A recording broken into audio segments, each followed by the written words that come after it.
Okay, we're going to compare this electric bus to our electric drive motor assembly. This right here, I think this is their PDU as well. And I think what's going on up here is maybe a DC to DC converter, and then they have to use a bunch of computers here. Looks like they got a pump here. We've got pumps as well. And there's a lot of wiring up here, maybe for the computers. And then you can see all these wires probably go to the back. You got some heavy duty wires going to the back. And then it looks like you may even have another DC to DC up underneath here. One might be 24 volts, 12 volts, and maybe even 48 volts. It can go that high. And then on ours, we do have one of these. We have it at the shop. So ours is a little bit cleaner than this, and it's waterproof. This one is a little scary, but it's actually in a good place where it's not going to be hard to get to. But you can see what's going on here. And then as we come around here, we're probably going to have even more wire. Okay, yeah, we got a lot more wires. This probably isn't a good idea. You don't want this. You shouldn't even be touching that, because you can touch this and the ground of the vehicle and really get a shock. But you can see there's a lot of wires in here, a lot of wires here, more wires there. You've got another reservoir here and even more wires. You would not want this either. And like I said, there's the computer, that's the pump again. More wires here, and then you can see more wires and pumps here. Nothing is labeled either, so let's look up underneath the bus. So underneath the bus, this is their battery pack. So you can see where the line of wires goes right here. You can see all that. And there's a connector, another connector. That's not even waterproof. But here's the battery pack. It's a small battery pack on top of that, but here's more wiring. And then you go back here to the back. And you're gonna have the inverter. There's your inverter right there. That's even more wires. You can see the orange wires up in here. I wish I could turn on the light, but I can't. But you can see even more wires up underneath here that go back to the motor. So you're seeing even more wires under there. There's a lot of wires on this bus. And then under here, you're gonna see the electric motor, which is right here.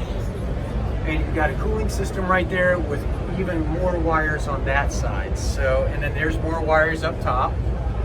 So you can see there's a massive amount of wires on this bus. Dash, let's look at the dash on this thing. We don't touch the dash, but on this bus, you're gonna need a whole brand new set of gears, dashes. So right here, you've got all these brand new buttons you're gonna have to put inside of it. And then you're gonna have all these new buttons. This is gonna be a whole new dash. That's gonna be more expensive. So this is gonna be, you're gonna need training for this bus, and it's gonna be a little bit more complicated. And they do have their emergency shut off. That should be connected to an inertia switch, which it probably isn't. And then they've got another gauge right here.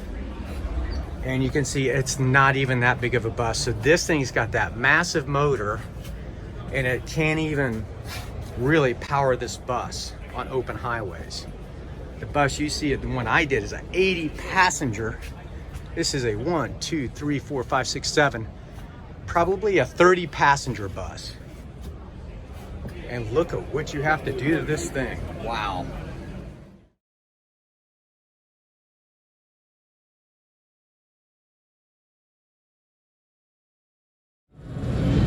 Okay, so we just got back from the bus. You saw all the wires under the hood on that electric bus. We went up underneath and saw all the wires underneath that. What we've done is we've packaged all those wires, 2,000 wires and hundreds of feet of wire, all in this one system right here, which is called an electric motor system. So you can see everything's on the inside here. So you've got your inverter.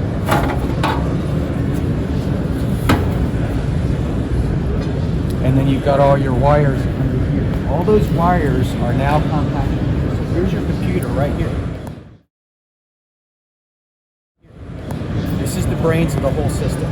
You can see that right down in here. So the brain is right here. These are all the low voltage wires that you saw over there. This is the brain in here. That connects to this, it talks to this, and it talks to the motor, and it talks to the PDU right here. And this is the inverter. You saw the inverter over there. This is the electric motor right here. We saw the electric motor. You can see all the wiring here for low voltage and the wiring here for low voltage.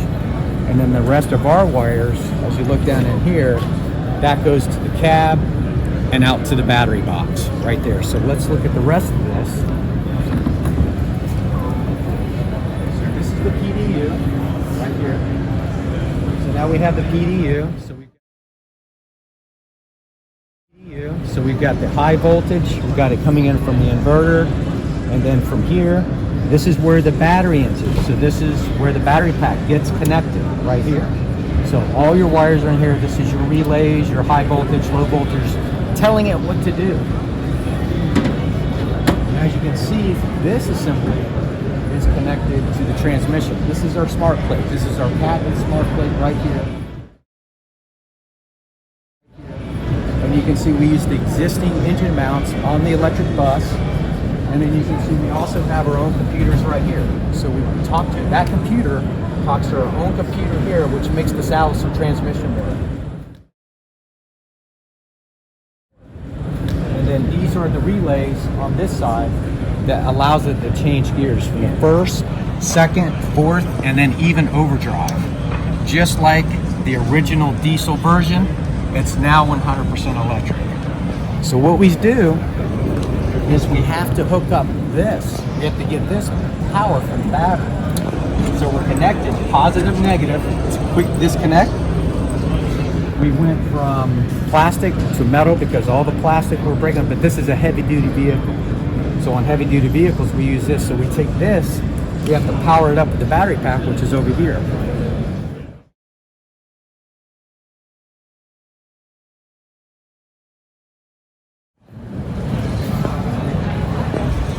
Now remember, all of our wiring is all in that one unit. You have to remember the thousands of wires on the electric bus has now gone down from here to there, only 2 wires, positive and negative, going in the battery pack. Then you have your low voltage. Remember, our computer is up there. So for the computer, we have to talk to the computer. So we've got CAN bus right here, which is 2 wires to communicate to the battery pack. And then we've got 12 volts, which gives this power, allowing it to turn on when you turn on the key. And then we've got some feedback, and then we have 4 more wires that go back to the charger. So let's go to the charger. So from the battery pack, we have 2 lines that come to the charger and communication that comes to the charger. So this is where we charge. This is a 3-in-1, very compact system again. This is our AC output right here that sends for auxiliary power, or if you want to power some power tools. And then this is our DC to DC right here, which gives us the 12 volts. It takes care of the 12 volts for the batteries. So you got to remember, this is one compact system here. It includes everything, and then it goes to the battery pack, and then it goes to here. Everything in one package, 3 packages that are very confined, not a lot of wires. Anybody can install this kit.